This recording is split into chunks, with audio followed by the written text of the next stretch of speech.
ድሃና መካከለኛ ሰዎች ገንዘብ ለመቆጠብ ሲሉ ጊዜያቸውን ይሸጣሉ። ሀብታሞች ግን ጊዜያቸውን ለመቆጠብ ሲሉ ገንዘብ ያወጣሉ። በዚች ምድር ላይ ሀብታምና ድሃ ሰዎችን የሚለያቸው ትልቁ ነገር ክህሎት፣ ብልሃት ወይም እድል አይደለም። ገንዘብን የሚቆጣጠሩበት ስነ ልቦና ነው። በአንድ ወቅት አንድ ስኬታማ የሆነ ባለሀብት እንዲህ ሲል ምስክርነቱን ሰጥቶ ነበር። ለእኔ $100 ማግኘት የተራራ ያክል ይከብደኝ ነበር። እጅግ በጣም ድሃ ነበርኩ። 6 ጊዜም ታስሬ ተፈትቻለሁ። አሁን ግን በመቶ ሚሊዮኖች የሚቆጠሩ ዶላሮች የሚያወጡ ኩባንያዎችን ገንብቻለሁ። ይህ የሆነው ልዩ ስለሆንኩ አይደለም። ከእናንተ የምለይበት ምንም ነገር የለም። እንዲህ የሆነው ድሃ የሚያደርገኝን አስተሳሰብ ሕይወቴን እንዲመራው ማድረጌን ስላቆምኩ ነው። ስለዚህ እውነተኛ ሀብት መገንባት ከፈለጋችሁ ድሃ አድርገው ከያዟችሁ ከእነዚህ 6 ማነቆች ራሳችሁን ማላቀቅ መቻል አለባችሁ። ሰላም ጤና ይስጥልን ውድ የቻናላችን ቤተሰቦች እንደምን ቆያችሁ? ሁሌም እንደተለመደው ለሕይወታችሁ የሚጠቅም ካላችሁበት አስተሳሰብ ፈቀቅ የሚያደርጓችሁን ወርቃማ ምክር ያዘሉ ቪዲዮዎችን ይዘን እንደምንመጣ የሚታወቅ ነው።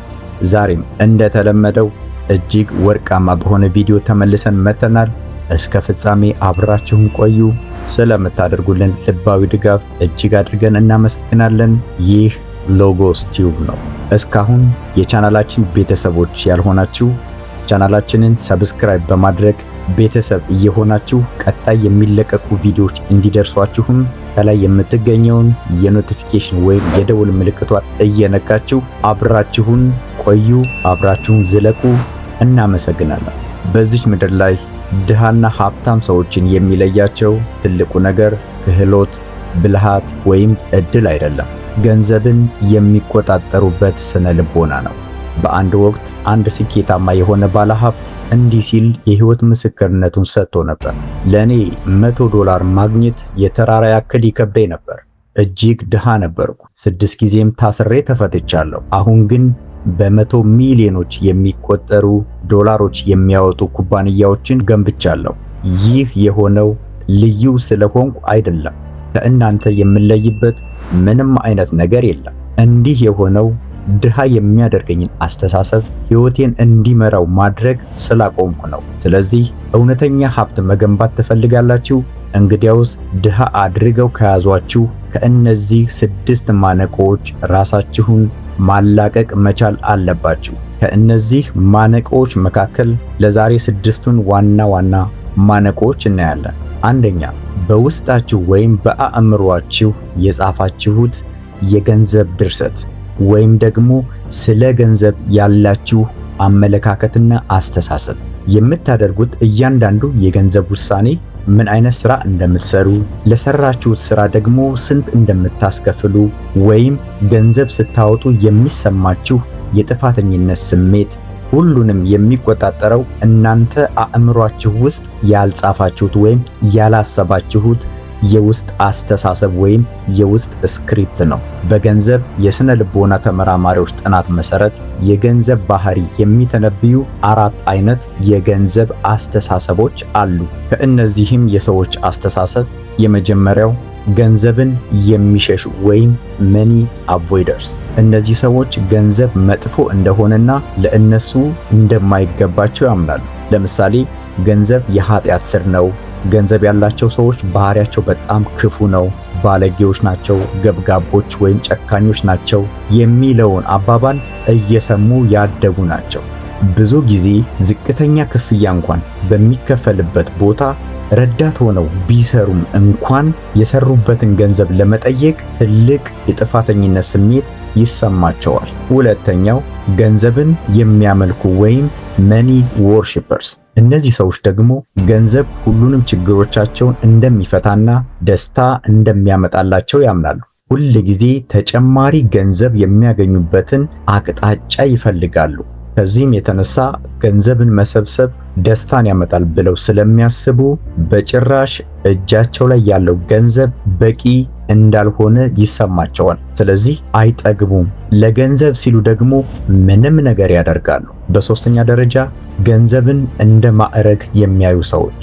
እነዚህ ሰዎች በራስ መተማመናቸውን ካላቸው ካፒታል ጋር ያያይዙታል። ገንዘባቸው ከፍ ባለ ቁጥር በራስ መተማመናቸው ከፍ ይላል። ስለዚህ ይህንን ነገራቸውን በሰው ዘንድ ያላቸውን ተቀባይነት ላለማጣት በጣም ብዙ ወጪ ያወጣሉ። በአራተኛ ደረጃ የገንዘብ ጥንቁቆች ወይም ቆንቋኖች ብለን የምንጠራቸው ሲሆን እነዚህ ደግሞ ሁል ጊዜ የሚቆጥቡና ከአቅማቸው በታች የሚኖሩ ናቸው። ያ ማለት በተለምዶ ችጋራም ብለን የምንጠራቸው ማለት ነው።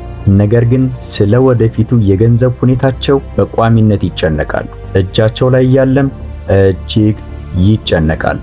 ስለዚህ አሁን ካላችሁበት አመለካከት ለማውጣት ከዚህ በፊት ስትሰሙ ያደጋችሁትን ፍጹም ስህተት የሆኑ ትውስታዎችን ከአእምሯችሁ በማስወጣት አዲሱን እይታ አእምሯችሁ ውስጥ በመጻፍ ነጋችሁን ማስተካከል ትችላላችሁ። ለምሳሌ ገንዘብ ነፃነትን እንደሚፈጥርላችሁና ብዙ ሰዎችን ደግሞ እንድትረዱ እንደሚያስችላችሁ ለአእምሯችሁ መናገር ትችላላችሁ። ሁለተኛው ማነቆ ደግሞ የሀብታችሁ ጣሪያ ነው። እዚህ ላይ ስለ ገንዘብ ያላችሁ ጽንሰ ሐሳብ እንደ እይታችሁ ይወሰናል። ለራሳችሁ በቋሚነት እንዲኖራችሁ የምትፈልጉት ወይም የምታስቡት የሀብት ጣሪያ ይህን ያክል ቢኖረኝ ብላችሁ የምትገምቱት የሀብት ጣሪያ የወጪና የገቢ መጠናችሁን ይወስነዋል። ለምሳሌ አእምሯችሁ እናንተን ትልቁ ጣራችሁ ወይም ትልቁ ገቢያችሁ 50 ሺህ ብር እንደሆነ አድርጎ የሚያይ ከሆነ 200 ሺህ ብር የሚያስገኝ የሥራ ዕድል ብታገኙም ሳታስቡት ታበላሹታላችሁ። ስለዚህ የአስተሳሰብ አድማሳችሁን አስፉት። ቢኖረኝ ብላችሁ የምታስቡትን የሀብት ጣሪያ በአስተሳሰባችሁ ደረጃ ከፍ አድርጉት። በትንሽ ነገር መርካት አቁሙና ትልቁን ነገር መመኘት ጀምሩ።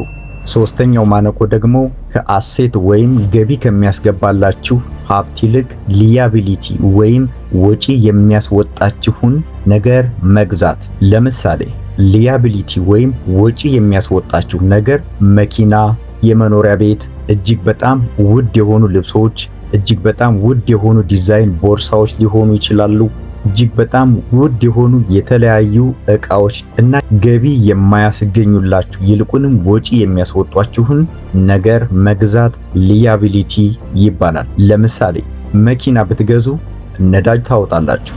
የመኖሪያ ቤት ብትገዙ እናንተው ናችሁ የምትኖሩበት። ለቤት የሚያስፈልገውን ነገር ራሳችሁ ታሟላላችሁ። አሴት ወይም ገቢ የሚያስገኙላችሁ ደግሞ ለምሳሌ ገንዘብ የሚያመጣላችሁን ክህሎት መማር፣ የሚከራይ ቤት ወይም ሬንታል ፕሮፐርቲ መግዛት እናም ገቢ የሚያስገኝ የንግድ መሳሪያ መግዛት ናቸው። ስለዚህ ወጪ በምታወጡበት ጊዜ ገቢ በሚያስገባላችሁ ነገር ብታውሉት እጅግ የተመረጠ ነው። ያ ማለት በአሴት ወይም ቀጣይነት የእናንተ ንብረት ሊሆን የሚችልና ገቢ የሚያመጣላችሁ ነገር ላይ ገንዘባችሁን ብታፈሱ እጅግ ተመራጭ ይሆናል። አራተኛው ማነቆ የችጋራምነት ወይም የችግር አስተሳሰብ ብቻ በአእምሮ ውስጥ ማሰብ። ያ ማለት የእጥረት አስተሳሰብ ወይም ስካርሲቲ ማይንድ ሴት የምንለው ማለት ነው። ለምሳሌ አእምሯችሁ በቂ ነገር የለኝም ያለኝን ቆጥቤ መጠቀም አለብኝ ብሎ ሲያስብ ውሳኔ አሰጣጣችሁ ከአቅማችሁ በታች የወረደ ይሆናል። በአንጻሩ የተትረፈረፈ አስተሳሰብ ወይም አበንደንስ ማይንድ ሴት ደግሞ ሁል ጊዜ አዳዲስ እድሎችን መፍጠር ይቻላል ብሎ ያምናል። ወጪዎችን ከመፍራት ይልቅ ይህን እንዴት አድርጌ ማግኘት እችላለሁ ወይም ደግሞ እንዴት አድርጌ ወደ ገቢ መቀየር እችላለሁ ብሎ ያስባል። ስለዚህ ሁል ጊዜ አእምሯችሁ ወይም የአእምሯችሁ አስተሳሰብ ችግርን ከሚጠራ ይልቅ በረከትን ቢጠራ ወይም ደግሞ ገቢ እንደምታገኙ አድርጎ ቢያስብ የገንዘብ አጠቃቀማችሁን በእጅጉ ይቀይረዋል። አምስተኛው ማነቆ የኪሳራ ፍርሃት። የሰው ልጅ አእምሮ 100 ብር በማጣት የሚሰማውን ህመም 100 ብር ከማግኘት ደስታ በእጥፍ ይፈራዋል። ስለዚህ ብዙ ሰዎች አደጋዎችን መጋፈጥ ስለሚፈሩ አዋጭ ያልሆነውን ስራቸውን አይቀይሩም ወይም ኢንቨስት አያደርጉም።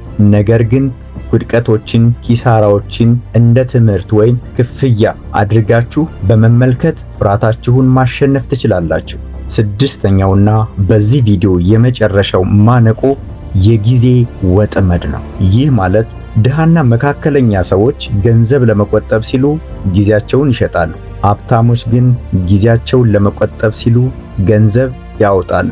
ለምሳሌ በአንድ ሰዓት ውስጥ የሚከፈላችሁ 200 ብር ከሆነ እናንተ 100 ብር ለሌላ ረዳት ከፍላችሁ የምታሰሩትን ስራ እናንተው ራሳችሁ 2 ሰዓት በመስራት 300 ብር ታጣላችሁ ማለት ነው። ጊዜያችሁን የሚቆጥቡ ዘዴዎችንና ቴክኖሎጂዎች በመጠቀም ጊዜያችሁን በማትረፍ ከፍተኛ ዋጋ ባላቸው ተግባራት ላይ በማተኮር ራሳችሁን ትርፋማ ማድረግ ትችላላችሁ። ከነዚህ ከተጠቀሱት ከስድስቱ ማነቆዎች እናንተን አንቆ የያዛችሁ የትኛው አስተሳሰባችሁ ነው? ሐሳባችሁን በኮሜንት ገለጹልኝ። ቸርን ሰንበት።